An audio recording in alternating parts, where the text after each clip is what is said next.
Well, folks, as we all know, this was a big week for Donald Trump. It was his second official arraignment. So we now have a former president of the United States that's been indicted on 34 counts in Manhattan and 37 federal counts in the state of Florida. So a grand total of 71 counts.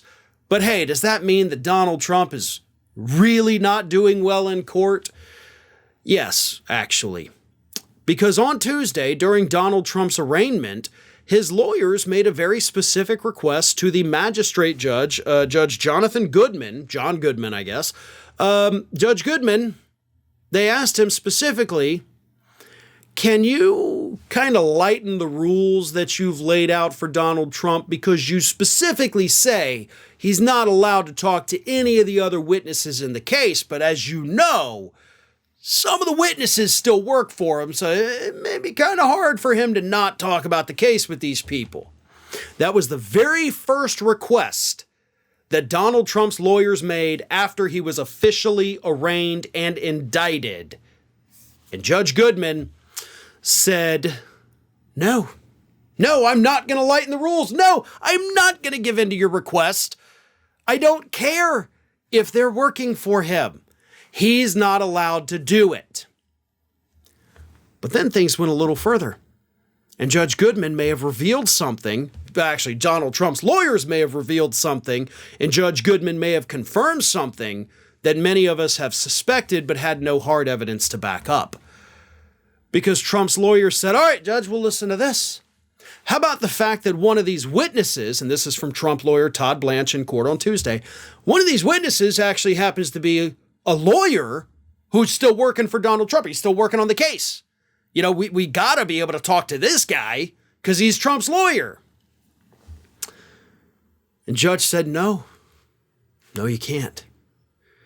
So the judge, by act of saying you can't talk about the case with this guy, pretty much confirmed that, yes, that particular lawyer is in fact a witness against Donald Trump. And that is the part of the story that so many people reporting on it for some reason seem to have missed. Like the fact that Trump's lawyers got smacked down in their first motion, yes, it sets the tone for the whole thing. But the fact that they specifically said, listen, one of these witnesses we think is one of Trump's lawyers. He's got to be able to talk to him. And the judge, by saying no, confirmed that guy's a witness. And in case you're wondering, that, of course, would be Trump lawyer Evan Corcoran, the one who kept those very detailed notes that a previous judge had ruled were not protected by attorney-client privilege because they believed those notes involved the commission of a crime. So they had to be turned over. The Justice Department had those notes. They did rely on that information as part of the indictments. So I think at this point it is safe to say that Trump's own lawyer is going to be testifying against him in this document's case. The man who was employed by Donald Trump to keep him out of this mess to begin with is now the guy that may be responsible for taking Donald Trump down in this mess. I mean, the irony is so amazing that you couldn't make this up if you tried. That's how crazy this is. And I'm loving every second of it. I love the fact that their motion failed. I love the fact that this magistrate judge, who unfortunately is not going to be overseeing the whole thing, it will eventually go to Eileen Cannon, unfortunately. But I love that that judge was able to initially smack this down, prevent the communication from Donald Trump in order that we know Trump, we know he's probably going to violate it. But that's just going to result in more legal problems, especially if these witnesses do go to the court and say, listen, this guy won't stop trying to get information from me. And then all hell's going to break loose. This is going to be very interesting and very unpleasant for Donald Trump.